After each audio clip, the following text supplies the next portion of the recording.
Oi, gente! Eu trouxe hoje mais uma resenha pra vocês do meu autor russo favorito, acho que o meu autor estrangeiro favorito, que é o Gente Pobre. Esse livro aqui ele foi escrito a primeira vez, a primeira edição, em 15 de janeiro de 1846. Esse livro aqui foi o primeiro do Fyodor Dostoiévski, ele tinha então 24 anos, e como alguns já sabem, ele era um revolucionário. O Dostoiévski, ele tinha posicionamentos que na época czarina da Rússia, eram problemáticos porque eram de esquerda, sabe? Como eram de esquerdas, com ideias comunistas, ele tinha até uma seita comunista, né, em que ele participava. Ele era muito envolvido nessas causas, então ele escreve esse primeiro romance e já foi assim de cara sucesso. Ele foi muito bem requisitado pela crítica, na verdade.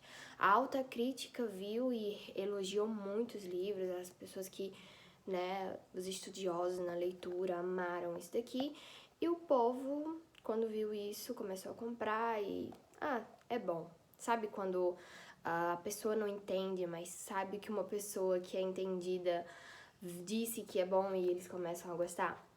Então ele foi elogiado tanto pela crítica quanto pela massa.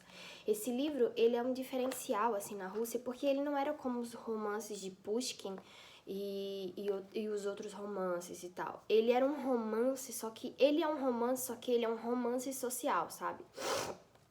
Então, aqui vai contar a história de duas pessoas que vivem num subúrbio da Rússia, que é a Varvara Alexievich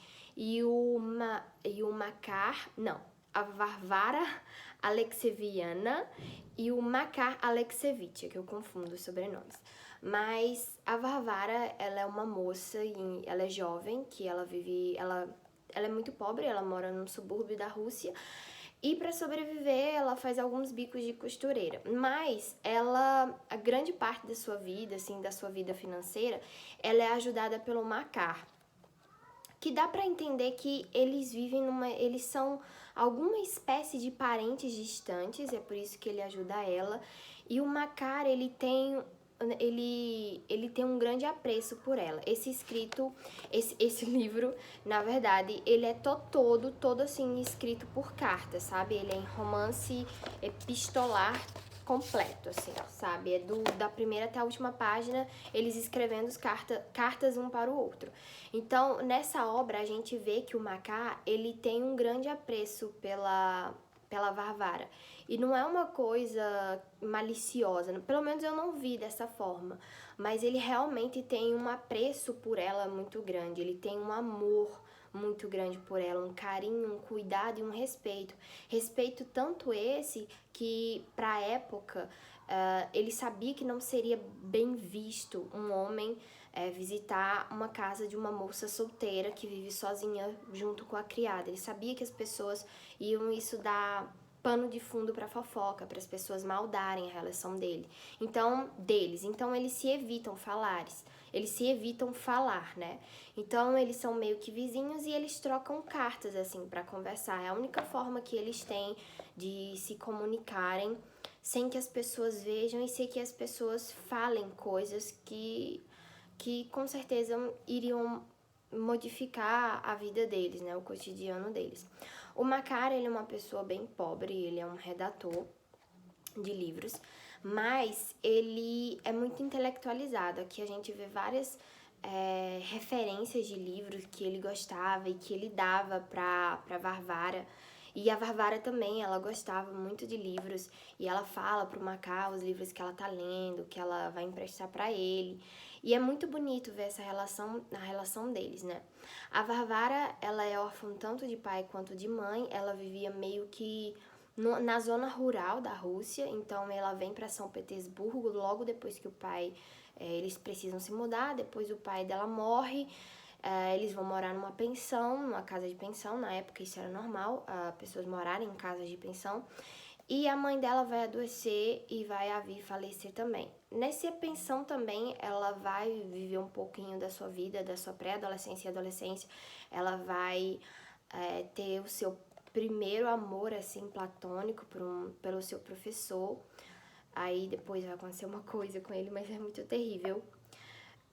E ela vai contando isso pro Macá, toda a história de vida dela antes de vir pra parar no subúrbio, parar naquela casa e ser ajudada pelo Macá. Essa dona dessa pensão era meio que parente da mãe, da Varvara ou do pai dela. Então elas viviam, não meio que de favor, mas era uma amplo meio que familiar. Depois que ela perde os pais, a Varvara sai de casa e vai morar, né, com uma criada dela, uma espécie de serva, não sei se escrava, mas eles vão morar nesse lugar e ela, né, vive com o Macá. E o Macá, mesmo sendo um redator muito pobre, aqui no livro não fala da vida dele, mas assim, da vida dele anterior, né, só fala da Varvara. Mas é uma vida também muito difícil, é uma vida realmente miserável. E o Fyodor Dostoiévski, ele escreve esse livro justamente para ele poder ser uma forma de denúncia às pessoas pobres e como elas viviam. Elas não têm direito a nada. Eles vivem aqui nessa situação quase de sub-humanas. Eles não têm dinheiro para nada. E mesmo o Makar, ele não tendo dinheiro para nada, ele mesmo assim, eles trocam presentes, ele dá presentinhos pra ela dá bombons pra ela, dá livros pra ela do trabalho. Então, é um livro fascinante. Ele é bem pequenininho, ele não tem nem, imagino, 150 páginas. Então, assim, você pode ler esse livro aqui numa tarde. Sério, gente, ele é muito bom. Eu comprei da editora Príncipes e foi baratíssimo, gente. Foi menos de R$10. E tem muitas edições desse livro do Dostoiévski e ele é maravilhoso. Eu recomendo a todo mundo ler. Para quem quer começar a ler Dostoiévski, eu não recomendo começar a ler por Irmãos Karamazov, Crime e Castigo, Idiota. Eu recomendo Por Gente Pobre. Os primeiros livros dele, que são livros mais pequenos, curtos, ainda assim que denotam uma denúncia da sociedade, uma filosofia do Dostoiévski, mas é muito bom as obras dele, do Dostoiévski, eu super recomendo. E leiam Dostoiévski, leiam Gente Pobre, vale muito a pena. Isso daqui você pode ler numa tarde de sábado, só cuidado, porque dependendo da forma do dia, da sua personalidade do dia, talvez você derrame algumas lágrimas. Eu não chorei, mas eu fiquei com vontade de chorar quando eu li esse livro aqui. Eu fiquei com vontade porque ele é muito triste. E eu senti nele uma mesma vibe de, vamos assim, pôr entre aspas, miserabilidade do Vidas Secas, do Graciliano Ramos, assim. Eu senti essa mesma vibe, assim, de pobreza, de miséria, de denúncia social, realmente. É a mesma denúncia. Pelo menos eu senti uma vibe meio Vidas Secas aqui, meio alguns livros regionalistas do começo do século XX. Ele é muito bom e leiam, Gente Pobre. É isso, gente. Tá aqui o meu vídeo. Eu sei que eu tô demorando, eu nunca mais postei nada, mas é por conta da faculdade. Eu comecei minha faculdade de História agora. E depois do primeiro semestre eu pretendo fazer um vídeo aqui pra vocês sobre como foi o meu primeiro trimestre semestre na faculdade. Tá tudo muito corrido, mas eu pude vir trazer esse livro aqui pra vocês e é isso. Beijo e leiam!